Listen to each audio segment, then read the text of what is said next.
I don't have hair and makeup, so I'm gonna get rid of my camera.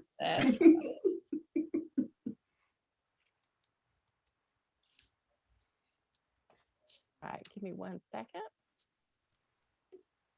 Very good.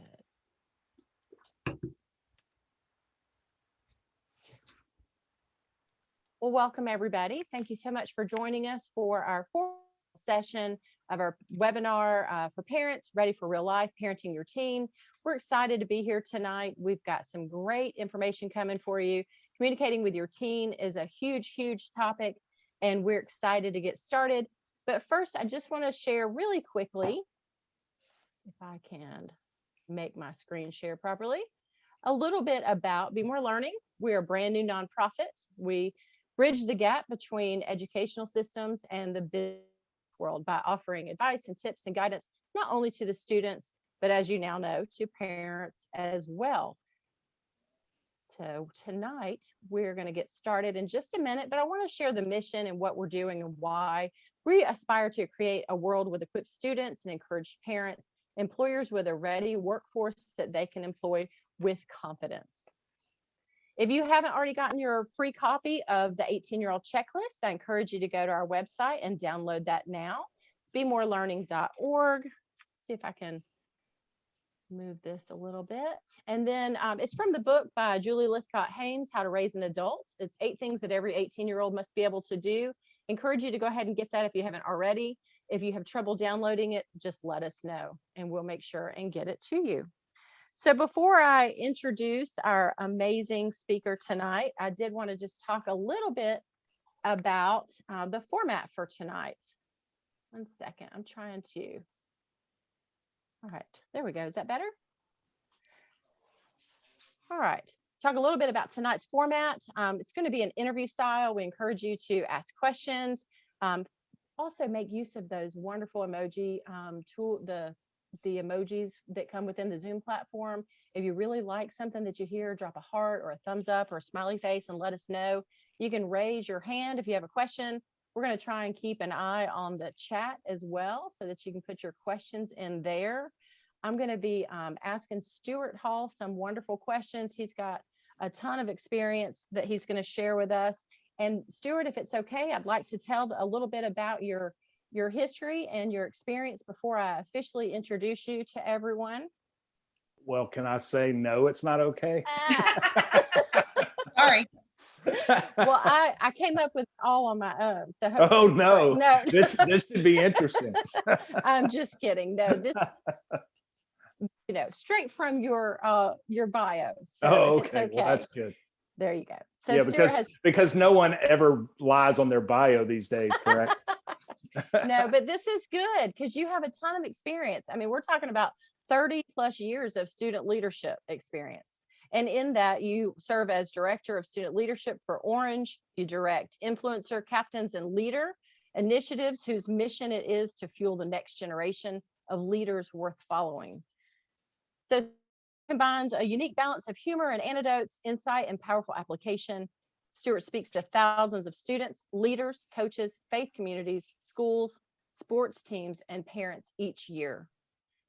Stuart has co-authored not 1, but 2 award-winning books, The 7 Checkpoints, 7 Principles Every Teenager Needs to Know, and also Max X, Developing Students of Influence, co-authored with Andy Stanley.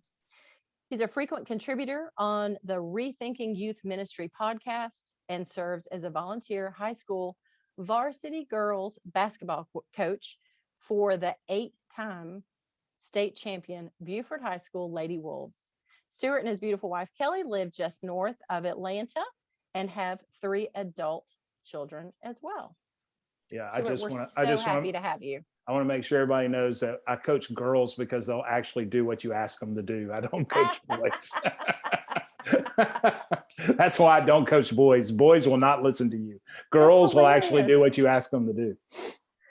Hey, I am so honored and excited to be here. So thank you, Jennifer and Jackie and the beautiful Bonnie for having me. I appreciate it.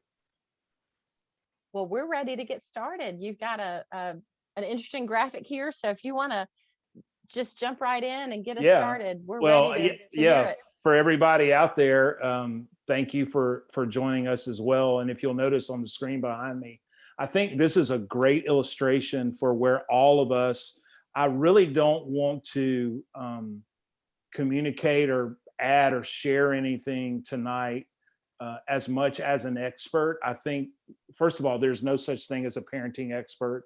That is the biggest oxymoron in the history of oxymorons. That's like saying diet gravy. It doesn't exist because there's no such thing as a parenting expert. And I was sharing with Jackie offline, I am convinced that all of us as adults are just grown-up teenagers. We are teenagers who owe people money. That's who adults are.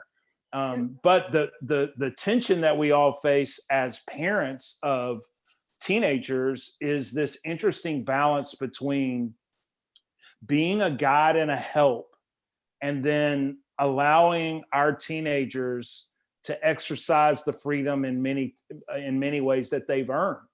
And the most difficult thing that any of us do as parents is move from this position of control to being open-handed.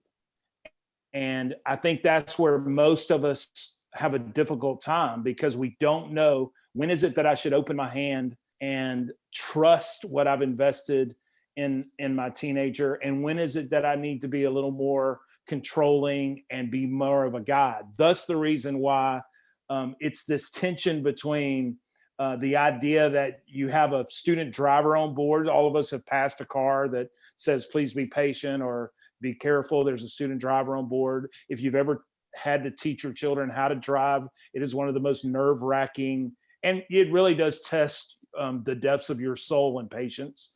But you want to be there as a guide to help your son or daughter figure that out. And all of us as parents feel that with our children, because here's the harsh reality, and we're going to talk about this in just a second.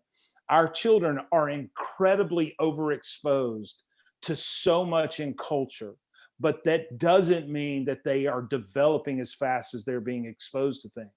So they desperately need a mom and dad, a guardian, a significant, adult in their life that will walk alongside them and be a guide. At the same time, we have this monumental task of figuring out that our children have earned the right to be trusted, and we need to let them do what it is that they have it in them to do. I love using this T-Rex as an illustration, because if you've seen the first Jurassic Park movie, there's a scene in that movie where Dr. Alan Grant they're touring the park, and there's a goat chained to this platform, and the platform starts rising, and he asks, what are you guys doing? And they say, well, we're about to feed the T-Rex. And he starts, protesting and saying, no. T-Rex doesn't want to be fed. T-Rex wants to hunt. That's where a lot of our teenagers are. They have taken what we've invested in them, and it's time for them to hunt. But too many times we can be almost protective to a fault. So that's why parenting is not a science. That's why there's no such thing as an expert parent, because it's an art. It's you and I trying to figure out, is this kid ready to hunt, or do I need to continue to be a guide? And as we're going to talk about tonight, especially as it relates to emotions and them determining how they're feeling and what they're wrestling with, they desperately need, hopefully mature adults that are walking alongside them to help them figure that out. So that's the reason for this first picture, that as we dive in. Do you think that most parents kind of err to one extreme or the other? Well, here I'm glad you asked that question. Here's what's interesting about this generation.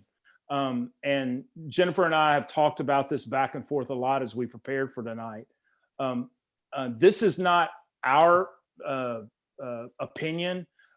Almost every single expert as it relates to generational studies and behavioral science will tell you that there are some general markers about Generation Z.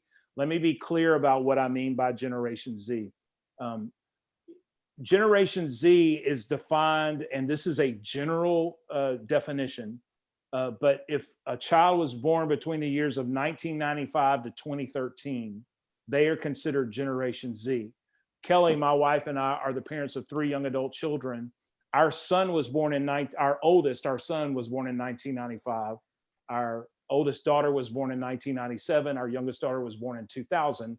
So we are the parents of Generation Z.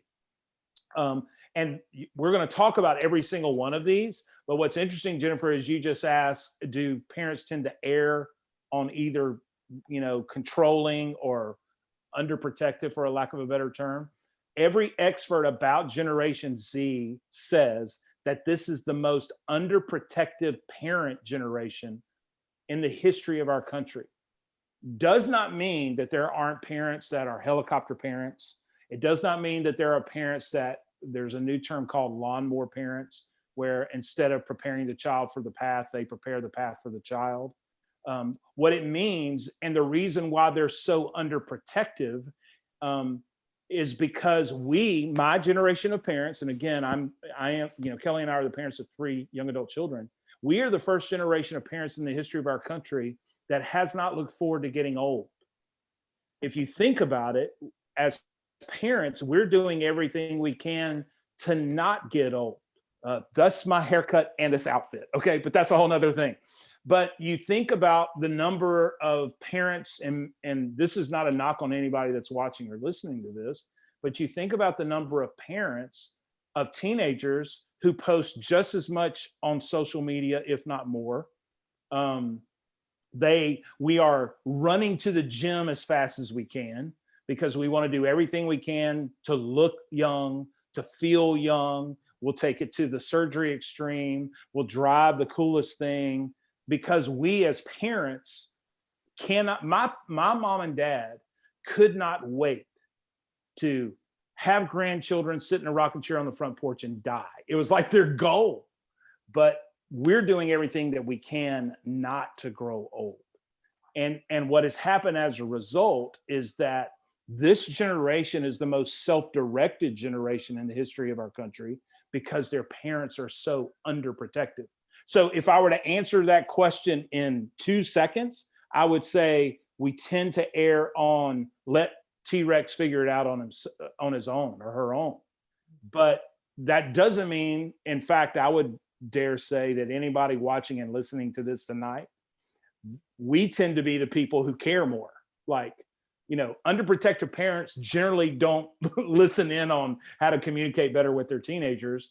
It's parents who care that tend to be a part of this. So I hope that answered your question. Yeah, that's interesting. And it is not what I would have expected, actually. Yeah, it does seem counterintuitive, but part of the reason too are the other markers. So for example, and if you don't mind, I'd love to dive into these markers if I could. Yeah, absolutely. Can you say really quickly before you do that, when you say that these are the markers of Generation Z, you're talking about this is what creates their norms in their environment. This is what they're taking in that society is feeding them. Correct. One of the things that's important for all of us as parents to understand is that culture generally moves in 20-year clips. So what is happening today to Generation Z isn't the result of today. It's the result of what was happening 20 years ago. And eventually culture begins to manifest itself. So these are the results of what was happening 20 years ago. For example, that Generation Z is the most anxiety-ridden generation in the history of our country. But it makes sense why. Here's some reasons why. For example, this generation was around in 2008 when we experienced the greatest economic crash since the Great Depression. So they understand, because even some moms and dads that are watching and listening to this tonight, you lost your life savings, you lost a home, you lost a job. And so this generation is looking at that and going, perhaps the American dream is an American nightmare. Maybe it's not what I thought it was. I think one of the things that contributes to their anxiety is, and we're going to talk about the Wi-Fi enableness of this generation in just a second, but they are also the loneliest generation that's ever existed. Here's what's crazy about that fact. They could have 1,500 followers on social media and not feel like anybody knows them, which boggles the mind. Our college campuses are telling us that there are students on college campuses. The waiting list to go see a therapist on college campuses is anywhere from a month to 6 weeks, because there's so many students there anxiety ridden and not enough counselors, just because of what's happening inside them and the turmoil that they feel, because they are as Wi-Fi enabled as they are. Our children have never known a world that did not have the internet. Yeah. Think about that. Experts call that, they say they are digital natives, and we as parents are the digital immigrants. But our children have not ever known a world where there was not an internet, and most of them have never not known a world where they didn't have some sort of smartphone. But here's what's happened as a result of their Wi-Fi enabledness. They are constantly looking at social media. And because they're constantly looking at social media, they live in this constant angst of comparison and anxiety. Comparison and anxiety. They are comparing their behind the scenes to everybody else's highlight reel. And it causes this angst in them that I'm not enough. Who am I? What is it that I'm supposed to be about? And the list goes on and on and on. This is a crazy data point, Jennifer and Jackie. 32% of Generation Z would rather not take a shower for a week than be without their smartphone. Now, if you're a parent of a middle schooler, that doesn't surprise you. But for a high schooler to go, you know what, I would much rather not take a shower if it meant that I didn't have my smartphone, because it's, I think the data is 91% of Generation Z goes to bed with their phone. So no wonder they're almost creating their own reality. They're the most multiracial generation that's ever existed. I think we're seeing this play out even in the political realm, and I'm not at all going to get political, but consider this, that if you are Caucasian listening to this tonight, by the year 2045 in America, you will be the minority. We are that multiracial. If you live in Atlanta, Georgia, that date is 2030. So in 9 years, if you are Caucasian, you will be the minority. What that means is diversity is a part of their world. And if I'm being very candid, the issue with diversity and multiracial with Generation Z generally isn't Generation Z, it's Generation Z's parents, it's Generation Z's grandparents, because many of us did not grow up in a diverse world. They're the most sexually fluid generation that's ever existed. About a third of Generation Z knows someone who considers themselves non-binary, meaning they don't think of themselves as a male or a female. They consider themselves non-binary. So, the sexual fluidity of our country has changed the landscape for this generation big time. I mentioned earlier, they are self-directed because their parents are so underprotective, which means that their childhood is disappearing, but it also means that they're growing older younger. But I need to make this point, and I mentioned it earlier, it doesn't mean that they are developing, they are not developing emotionally, intellectually, behaviorally along with the exposure. They're just exposed to stuff faster without that development acceleration, which means, and we're going to get to this in just a second, I know, no wonder they have a difficult time interpreting a lot of their feelings, because they're exposed to so much, but yet they aren't at a place maturity wise where they can kind of decipher what's going on. And then the last thing that I would say, and this is not a moral position, this is simply a fact, that pornography has changed the game for this generation.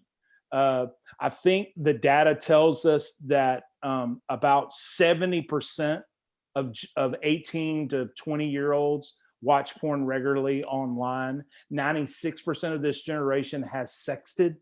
I'm talking about teenagers. The average age that an adolescent views porn the first time in our culture is 11 years old. And here's what it's done. What it's done is that the objectification of the opposite sex has become more amplified and you see it more. And the scary part to me is that young men objectify young women. And this is the part that breaks my heart. Young women start objectifying themselves. And so if you want to know why it's important that all of us as parents are kind of huddled up tonight with BMore Learning, it's because that's their world. And it also starts helping us make sense of why it is that them being able to tap into their, what they're really feeling is that important. So if I understand you correctly, I mean, especially to go back, the diversity is a good thing. Correct. The issue is not that that's not a good thing. It's that there's a disparity between how we were at their age and what we grew up with versus what they're experiencing now, which creates a communication, a miscommunication, communication gap. And so, as we accept and learn and grow, we are doing that with an adult mentality and maturity. And sometimes we do a great job and sometimes we don't. And so I think that's what you're talking about. Yeah, I like to phrase it this way. We have to raise the children we have and not the children we were. Yeah. Let me say that again. We have to raise the children we have and not the children we were. And a lot of us were raised in a time and in a culture and in a city and in a town and in a family where it wasn't multiracial. There was no such thing as sexual fluidity. But to this generation, it's normal. And so consequently, what they are dealing with and what we are dealing with, because a lot of times, it's our perspective that begins to create some of the emotion that they feel regarding some of those things. Wow, it's a lot to take in. Yeah, we could probably stop right here and take a nap, to be honest with you. So do you think there are a couple of these that we really need to kind of focus in on or pay more careful attention to? Well, obviously the underprotective parent thing is something we can control. As parents, we can control our ability to stay engaged with our kids. We have that control. And the difficult thing for us as parents, and we've talked about this offline, I think a lot of times what happens, and we're going to talk about this emotion wheel in just a second, so hang in there with me, moms and dads. But a lot of times what winds up happening is our children test our commitment to them. They don't do it consciously, but we all did it with our parents. I like to use the illustration, if you've ever been to an amusement park and you sit down in a roller coaster, you're supposed to buckle the seatbelt, and then that guy or girl comes by and they make sure that the bar is down on your lap and tight, and they will shake the bar to just make sure that it's firm. A lot of times our children's emotional reaction in a toxic or non-positive way is just their way of they're testing the bar. They're testing, does mom and dad really care about me, regardless of how I'm acting out, regardless of the emotion that I'm showing.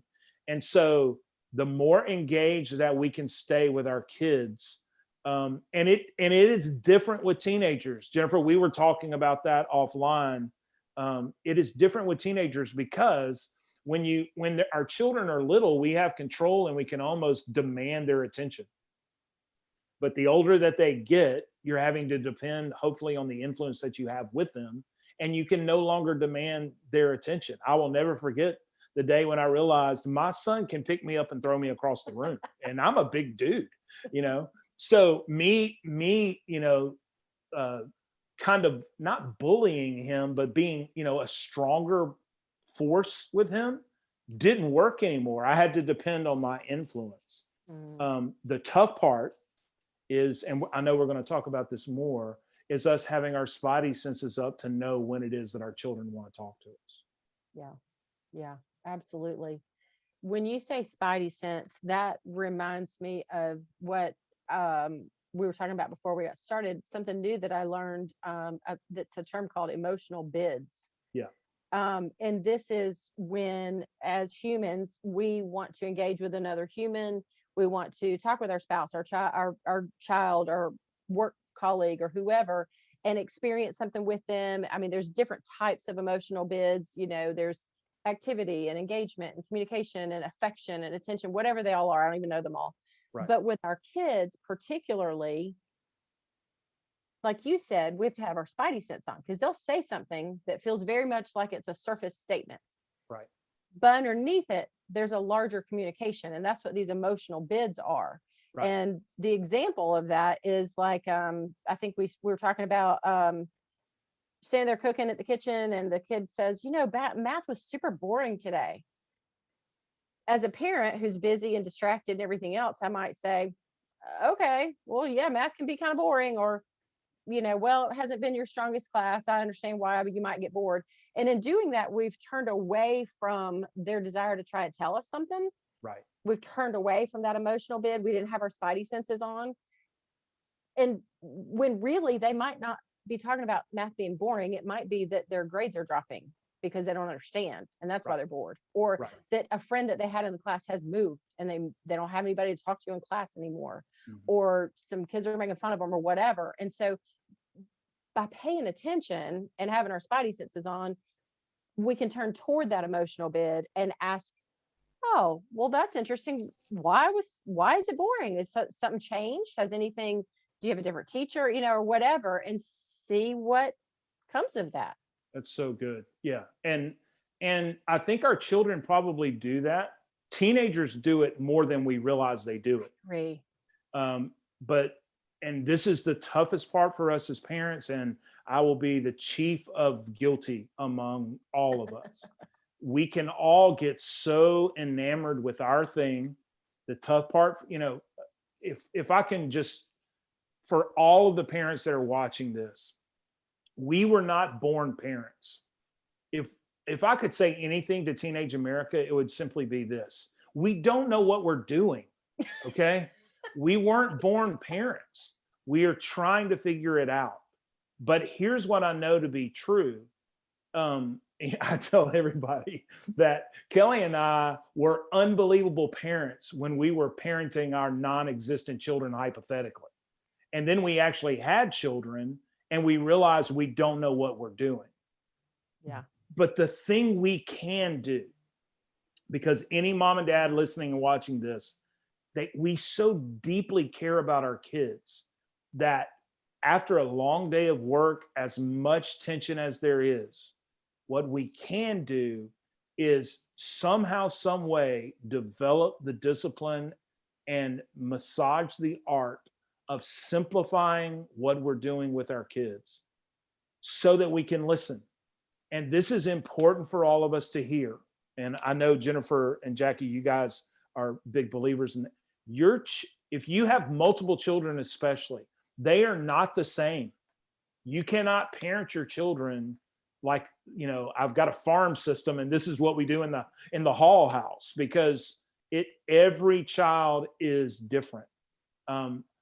We have, our youngest is a fireball. And if we're going to have conversations, it's better sometimes for me to kind of ease into that conversation via text. Yeah. So that when we do sit down face to face, I've almost buffered the tension points so that we can actually have a mature conversation without it winding up being emotional. Absolutely. Our oldest daughter, we can tend to sit down with each other, and she's not as conversational, but she listens and she feels. Our son is just an overachiever, so he always wants to do good, but all three of them have a backbone and they have an opinion. But what it's caused Kelly and I to do is to make sure we're always listening, because you just nailed it.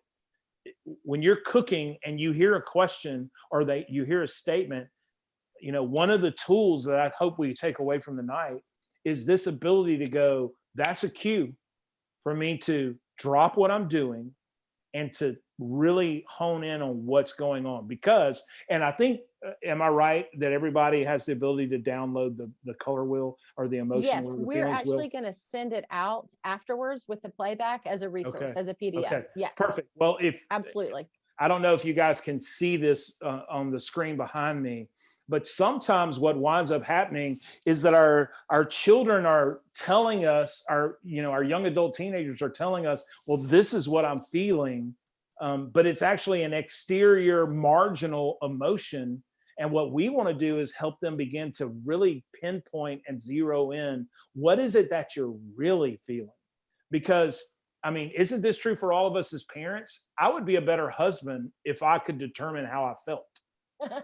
Like, as a man, it's a missing tool in the toolbox of masculine America.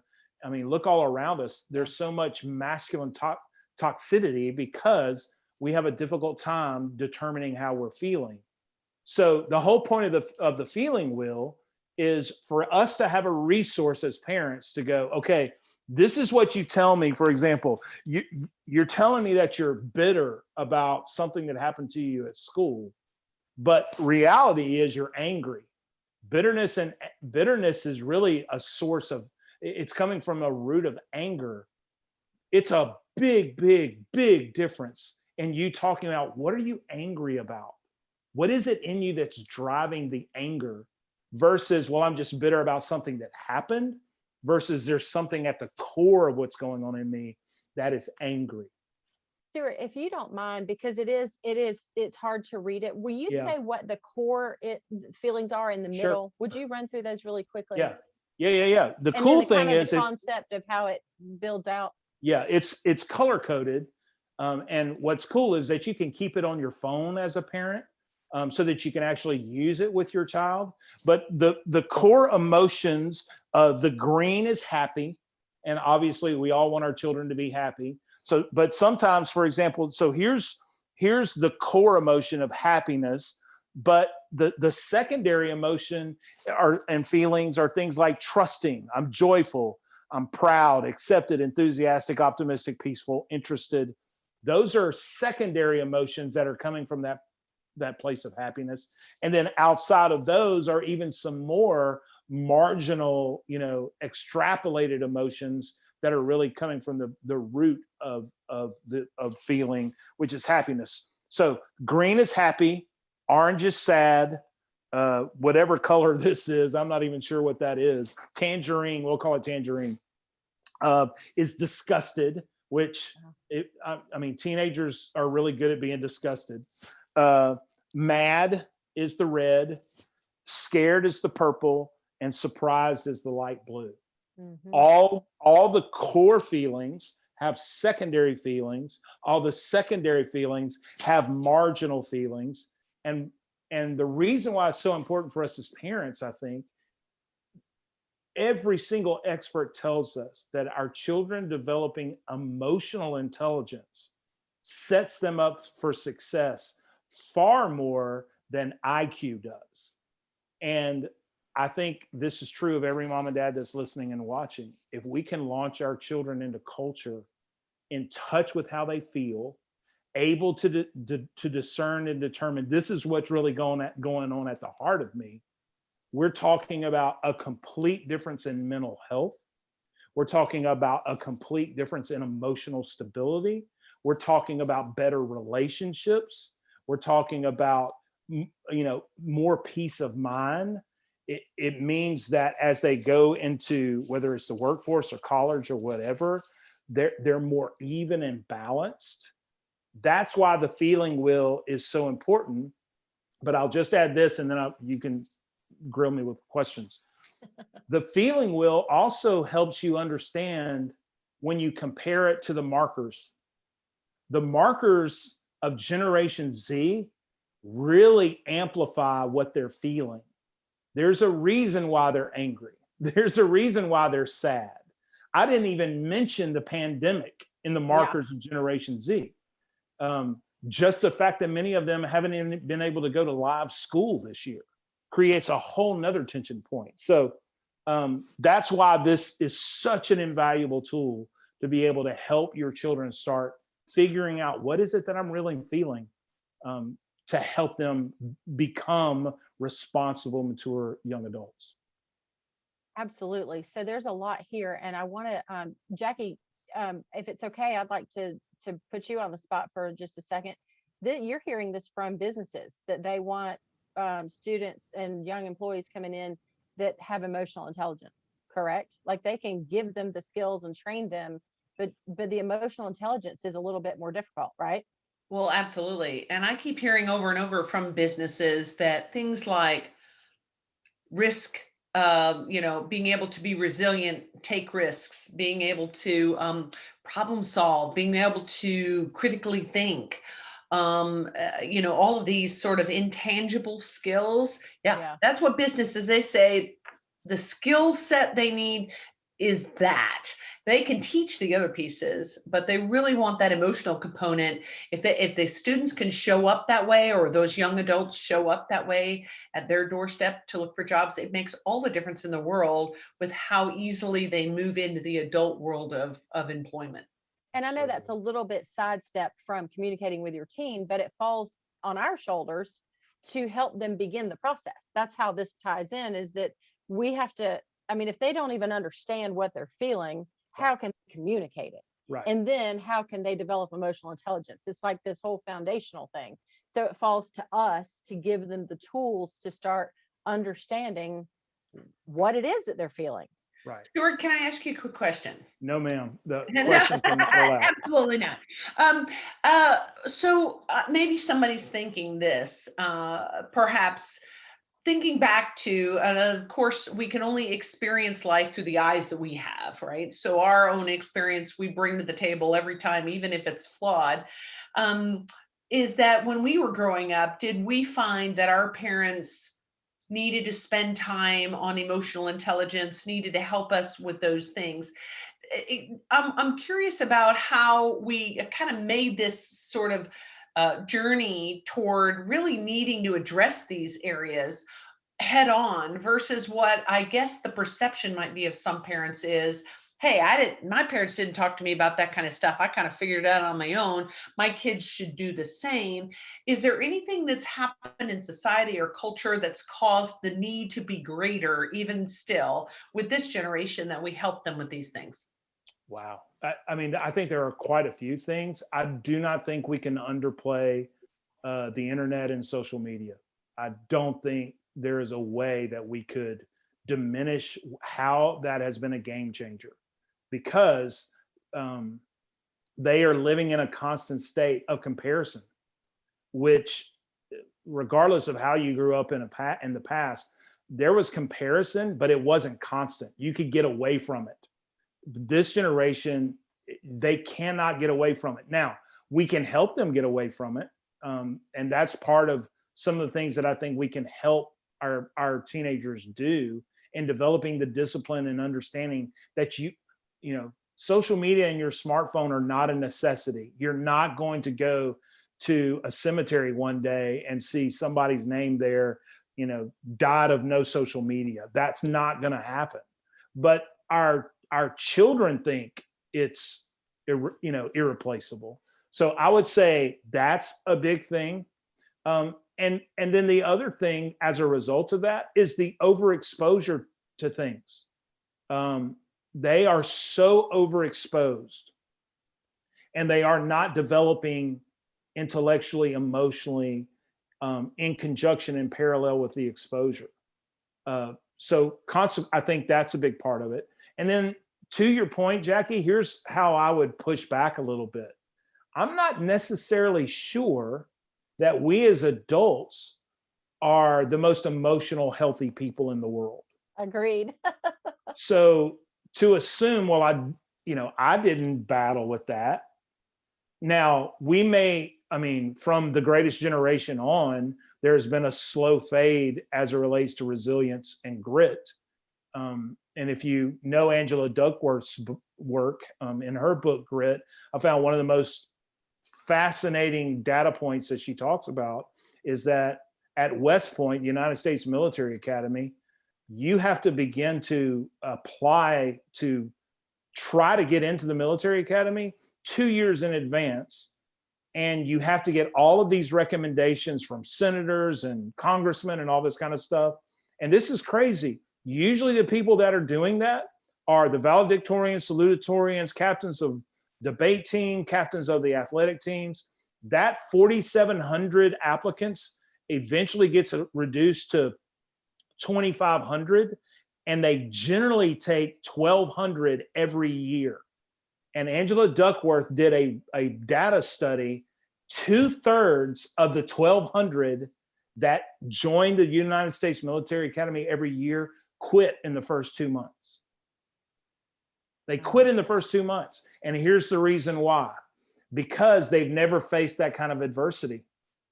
And their development doesn't match what they're exposed to.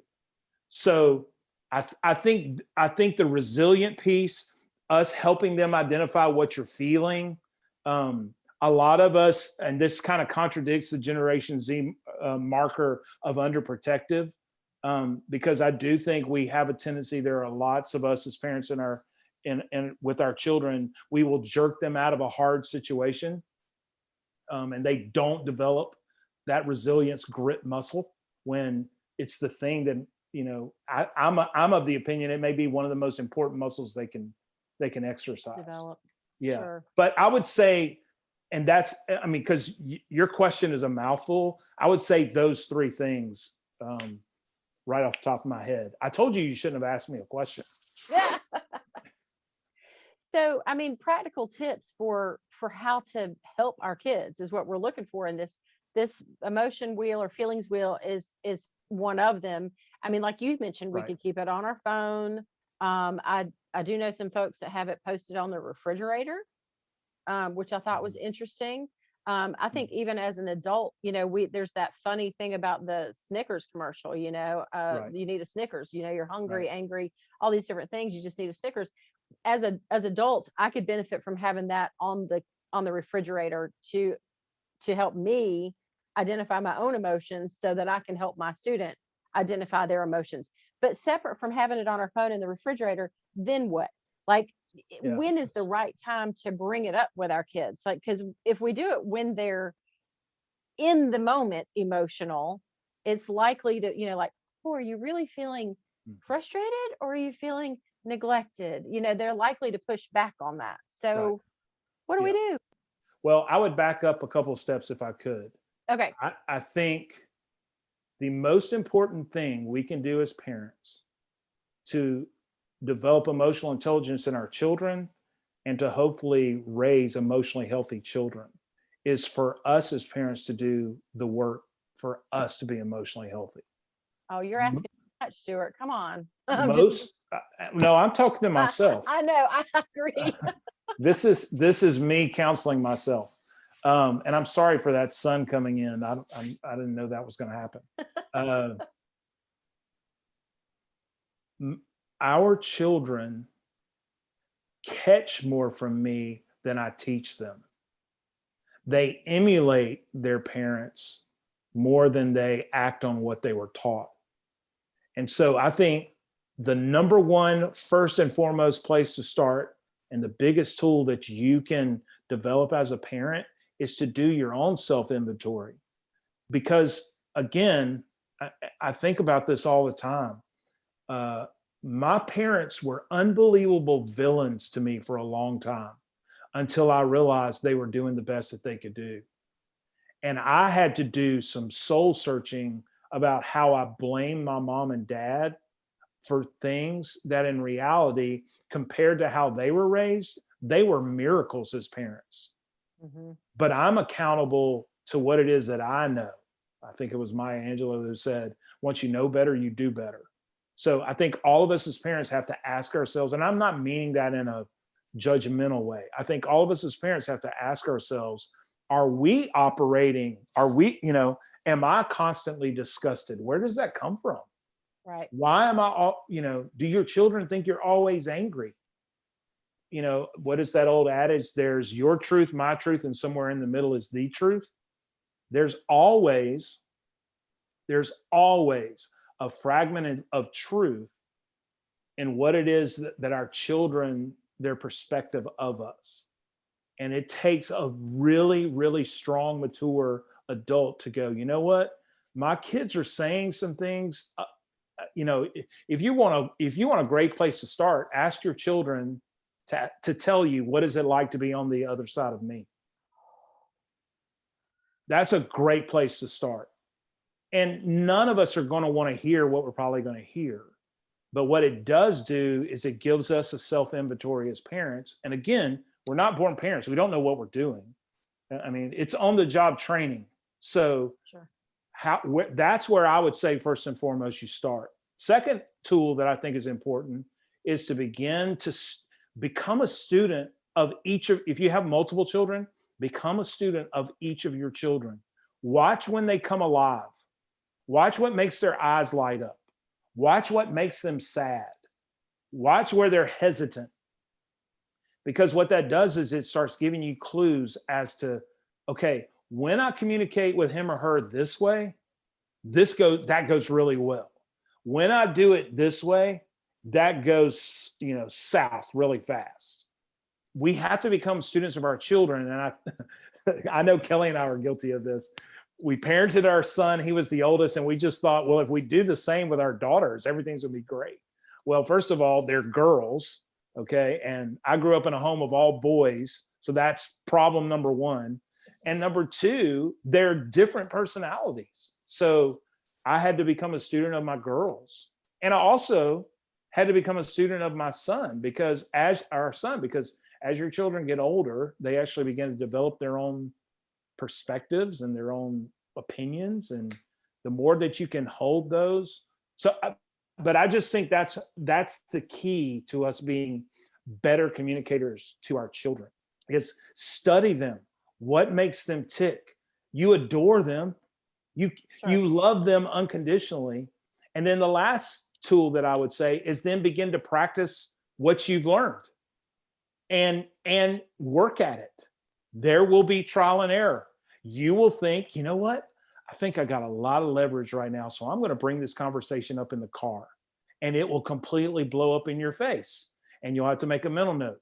Do not bring this up next time after practice, after the game, Right. That kind of thing. And that's a good rule, by the way, generally, if you're parenting athletes, just say, I love watching you play. Right. and leave it at that until about 3 days later. And they'll usually come up to you and go, what'd you think about, but Yeah. I think those are some really, really good handles. And then the last thing that I would say, somebody may be listening to this and the issues with your child may feel like they're beyond just normal conversation. I don't think any of us as parents need to be afraid of the word therapy. We all need a distant, objective observer to be able to peek into what's going on in our home and give us objective counsel and guidance. Kelly, my wife, myself, our 3 children, we've all and still are in counseling. And it's not because anything is like crisis wrong. It's because I know I'm imperfect and our children aren't perfect. And we didn't parent them and still won't parent them perfectly. But we want to make sure that we are raising emotionally balanced, healthy children. So we cannot be afraid if there's this feeling of crisis to reach out to a professional and go, I need help. Absolutely. It's interesting. You were talking about being a student of your child. And I would say one of the things that has worked well for me is to meet my kid, my daughter, son, wherever they are, and really sometimes just not try to communicate at all, but just be in their space with them. This is something that has worked really well as they're in their teenage years.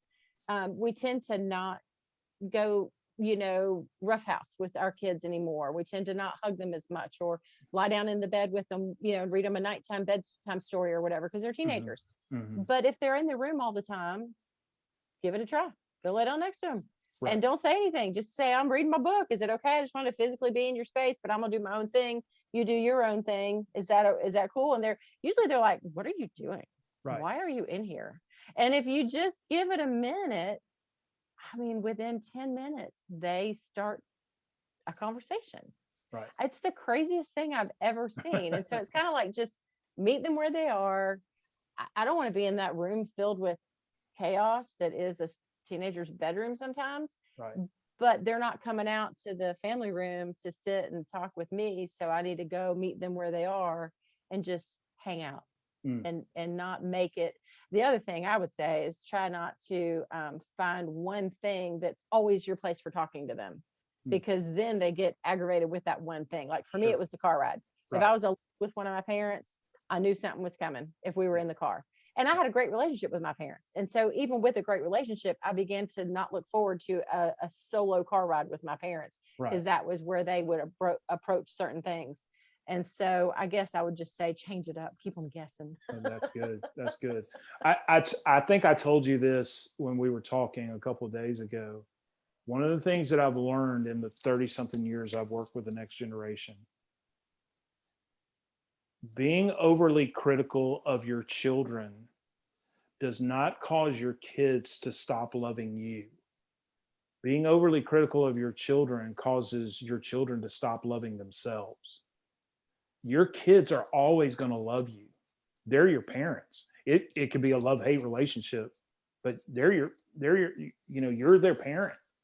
But they can begin to doubt themselves. I think one of the reasons why our children don't want to come to the family room is because if it's always an overly critical question or an overly critical conversation, they're looking in the mirror going, what is wrong with me? They're not hating you.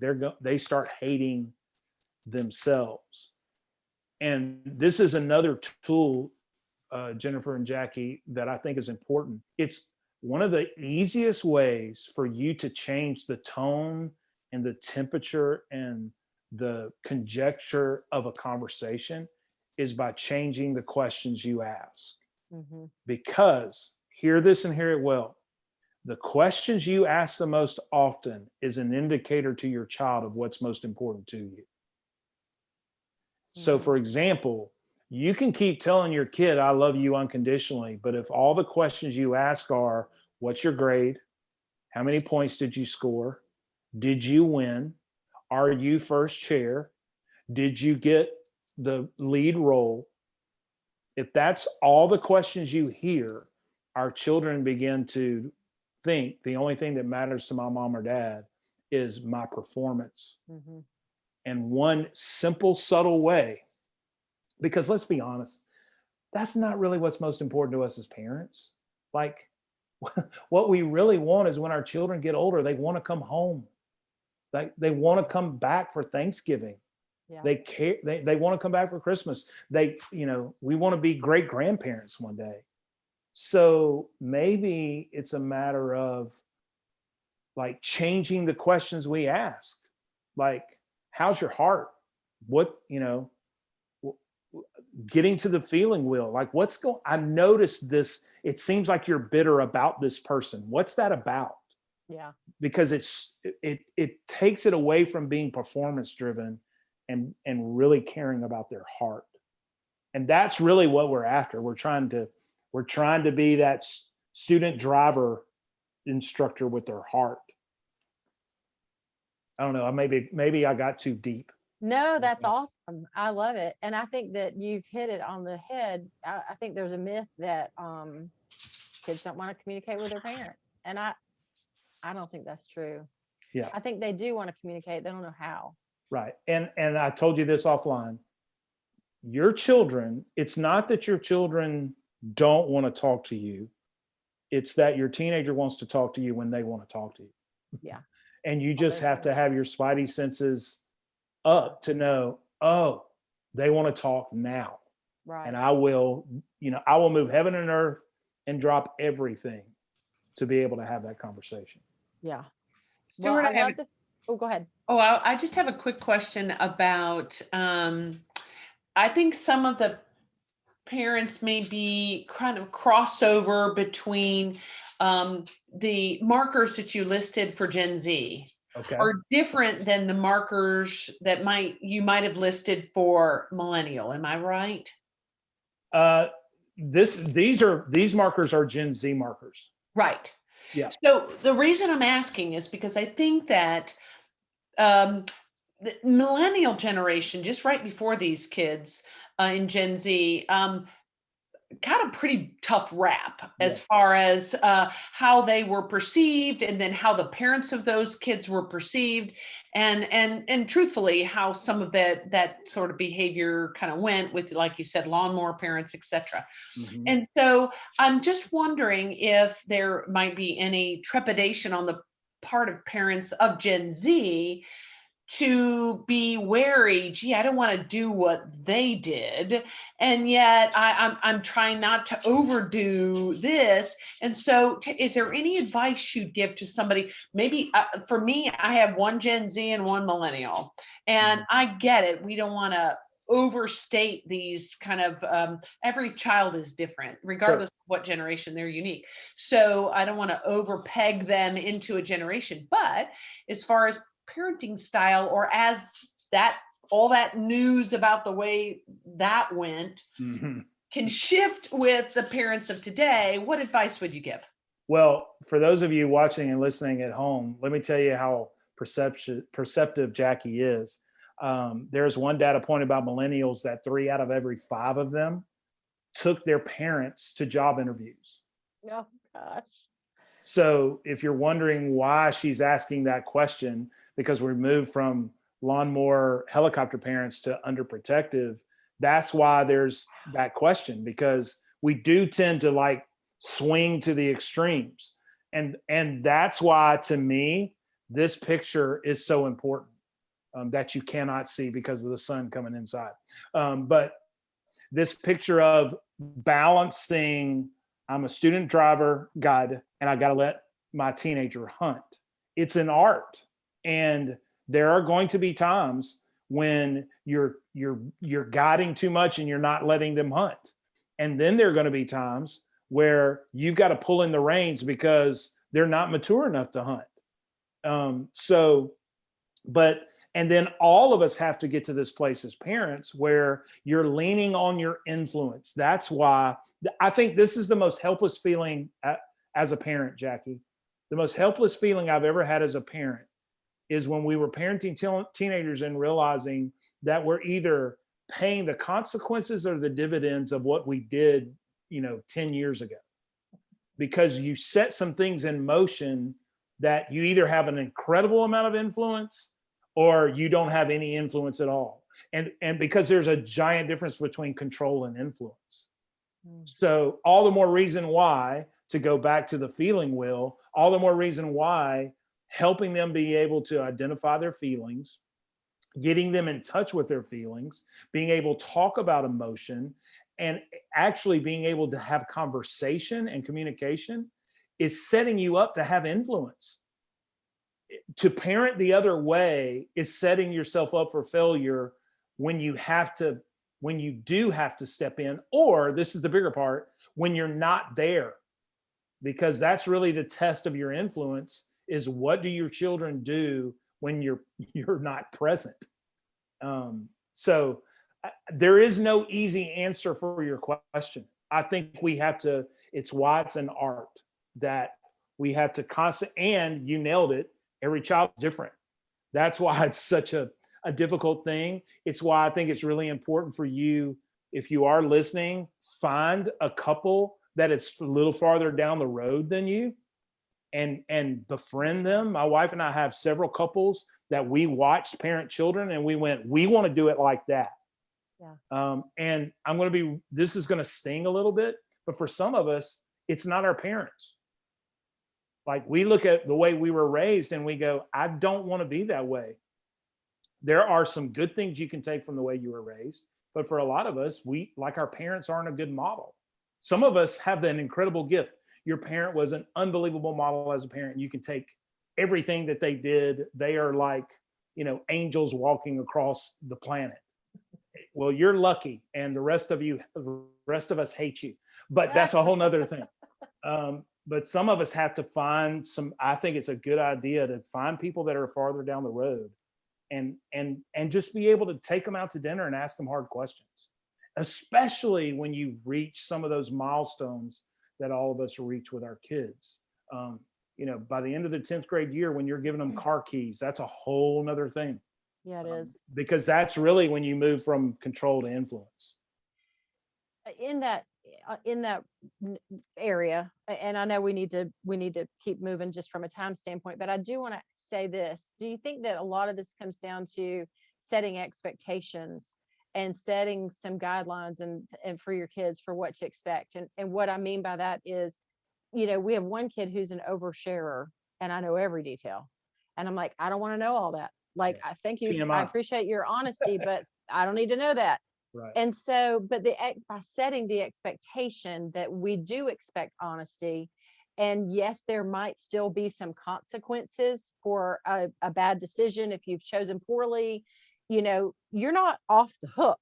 There are still going to be some consequences. However, your honesty and your willingness to communicate with us and ask for help or ask for some guidance or whatever means that the consequences won't be as much as if I had heard of this action from a neighbor or from someone else, or because you got in trouble or you got expelled, or I mean, who knows what, I don't even know.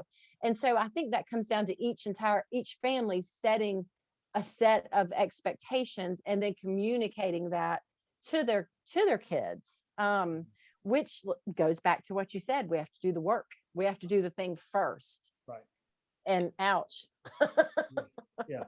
I am a huge believer that trust is the currency of relationships. Yeah. Where there's no trust, that relationship is bankrupt. Where there's a ton of trust, our children can make withdrawals without the relationship becoming bankrupt. Sure. Which means, Jennifer, you just nailed it. I would never dare tell any parent, these are the rules that you should have for your children. Right. But I will say this, it would do us all well to have an expectation that our children do not lie to us and they tell us the truth. Right. Because it is difficult to trust anyone who isn't operating in truth. So as long as we can set that as a standard, in our house, it was really simple. Tell the truth and honor your mom. Like you can be a rear end to me. I can take it. But if you mess with my girlfriend, my wife, you're in trouble. Okay. I love it. And that does two things. First of all, truth becomes the standard. Secondly, it teaches our son to honor women, and it teaches our daughters that they deserve to be honored. I just think that's a part of health. And so that our daughters do not accept substandard behavior from young men toward them. And our son will not exhibit substandard behavior toward the opposite sex. And they tell us the truth. And the most trouble they've ever gotten in is when they decided to avoid the truth. We're grateful that it hasn't been a lot, but it is interesting, isn't it, that the older your children get, the more you realize they probably didn't tell you everything. Oh, for sure. But I'm also grateful they didn't tell me everything, but it wasn't horrible, because they're just trying to figure it out. And it is funny on those vacations when they're 20 somethings and they decide to reveal things Yeah. that they never told you. That's exactly right. And I'm so glad you didn't tell me that. That's so funny. good. That is so good. Well, I know that we could talk about this for days and days, and I apologize that my camera's getting all crazy. I had to get up and let my dog out because she was whining, and so my camera's doing crazy things. Well, while you're talking, Jennifer, I'm going to go try to close these blinds real fast. Okay, that sounds good. And then I was, we could talk about this all day long, but I will say that when we wrap this up and we send out the playback, we're going to include. Maybe that's a little better. Hey, there we go. There you go. You don't look like you're quite as in pain. I was feeling bad for you for a minute. I was in pain. I'm so sorry. Leave it to me to not realize where the sun's going down in our house. So, well, I'm sure that you're not usually doing speaking webinars and that kind of thing. Well, because we're working with parents, we needed to be in their time. Yeah, it's usually way at night, so it's already dark. So that was a miscue on my part. I apologize. No worries. Everybody. I actually probably look a ton better with all that light on me, so you couldn't see me. You're fine. I was just saying that you guys are the beauties. This is the beat. Stop. That we're going to put together some resources, not to go along with the feelings wheel, just some of the top tips and some of the things that we've talked about here. And we're going to send that out with the playback. And so that's all I was saying. And so I really appreciate all the things that you've brought up and making us aware of what it is that our kids are taking in and what they're seeing and feeling and that kind of thing, and how to communicate with them. And I do have to ask you to share that last little Sure. slide and explain that if you have a minute. Sure. This is the Chinese word for crisis. It's made of two characters. The first character means danger. The second character means opportunity. And that's really parenting. We feel like we're in a crisis every single day, in some way, shape, or form. In fact, I think it's part of the reason why sometimes we ask some of the questions that we do is because any parent worth their salt wants to be really good. You want to be a great parent. And if you're not, and because you want to be a great parent, you see everything as crisis. Well, if you see it always as a like danger, you miss the opportunity. And if you're always uber optimistic and you don't understand there's some danger, then you miss an opportunity. So I think it's a great way for us to think about parenting in 2021 on hopefully the back end of a pandemic, with all the political unrest and racial unrest that our children are experiencing. We could see it as a crisis, but I would encourage us to understand that it's this dangerous opportunity that we have to raise children in a culture that's unlike any other culture in the world.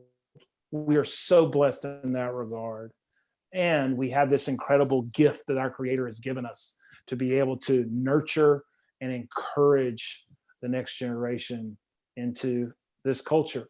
The last thing I would say, Jennifer and Jackie, is I'm one of those people that loves to talk about this. So if you're a parent and you want to ask me questions, maybe you disagreed with something that I said completely, and I would appreciate you blasting me out of the water via email.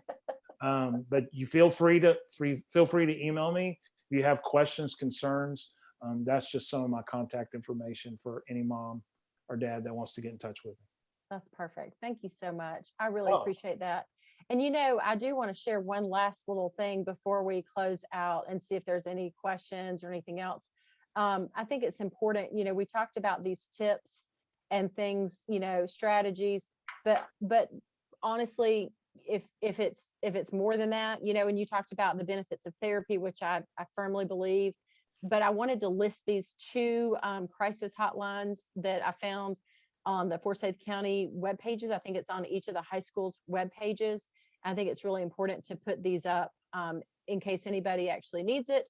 These are great free resources. And if you're in a situation where you really are in crisis, please don't wait and actually ask for some professional guidance and some counseling in that way. And so that's kind of where I wanted to leave it. I would love to see if there are any questions or what your thoughts are. And then we can, like I said, we could talk about this all day, but we do have to call it a stop at some point. Yeah. If you want to boo, you can do that with emojis. You guys. Stuart, I just want to say that this was awesome. I really appreciate you taking the time to do this with us. Can you let us know where to get your work, your books and articles and things? Yeah, if you'll go to from a website perspective, thinkorange.com is the organization I work for. You can also go to influencer, influnsr.com. We don't know how to spell, but we know what we're talking about. influnsr.com. And you can look for those two books that I co-authored. There's a reason why my name is small on there, because the other co-author is pretty amazing. But you can get those on Amazon, I would think. And we're going to send your information out when we send the playback. We'll make sure and include your information as well. Perfect. Thank you, Bonnie. Thanks, Bonnie. And good luck with your book, Bonnie. That's Thank so you. exciting. Yeah, I'm calling Brene Brown as soon as we get off the phone. Get off this call. Funny. Oh no, tell her I love her too. That's my not what, vulnerabilities talking. I'm that's being not vulnerable. what you said earlier, Bonnie. I know I'm backtracking now. I'm like, wait a minute, I don't want her to hate me. No. There, but that's a good point. There are bits and pieces of so much information out there, and some of Oh. it is great for one person, Right. but it doesn't fit me, doesn't Right. fit my experience. And Right. the more we talk about it and the more we bring to the surface and the forefront, the greater our chances are of landing on something that does work for me Right. in my scenario, in my situation. And Mhm. so, learning and growing and is always a good thing. No question Always. about it. And you're right. We are living in, we're not on the information superhighway. We're on an information supernova. Yeah. I mean, there's something new. And it's, part of the thing that we talked about with you, Bonnie, earlier. The average high school graduate will change occupations 7 times in their lifetime. Right. And 4 of those occupations haven't even been invented yet because of technological advancement. Well, all that screams at me, if we could dumb it down, is how desperately our teenagers need relationships with their parents. Because I'm just telling you, parenting a teenager in high school is one thing. Parenting a teenager in middle school is one thing. Parenting a young adult in 2021 is a completely different monster. Agree. And especially in a pandemic. Our oldest daughter, graduated in our living room. She played basketball in college, but had to graduate in our living room because of the pandemic. And it took her a year to get a job because of the pandemic. So, you know what she needed? She needed a mom and dad that would be a safe place. And sometimes it's that. Sometimes children need a nice, swift kick in the rear end to get moving, but it's why it's an art. Sure. Well, thank you so much. I think we're gonna call it a wrap on our 4th and final session of parenting, ready for real life, parenting your teen. I do believe that we might do another of these series at some point with some additional topics. So thank you all to everyone who joined us. Jackie, did you have anything you wanted to say in closing? I just think this was wonderful. And one of the things that I realized as you were talking there, Stuart, is the truth is we have teenagers maybe right now, but we're not raising teenagers. We're raising adults. Yes. Who will spend hopefully much more time with as adults than even as they are young people. And the way we launch them, the way we allow them to have that loving foundation can make all the difference in the way the whole rest of their life goes. So these are great and incredible opportunities. Stuart, thank you so much. Thank you, Jennifer. Thank you. Jennifer, you crushed it. Good. You're like the Oprah Winfrey of Zoom conferences. Okay, we need to stop. Thank you. Y'all have a wonderful night. Thanks, guys. Take care. Thanks. Bye-bye. I didn't say Phil Donahue. That would have been worse. That's dating yourself. You're right. Why are we still Jackie, recording? I thought we pressed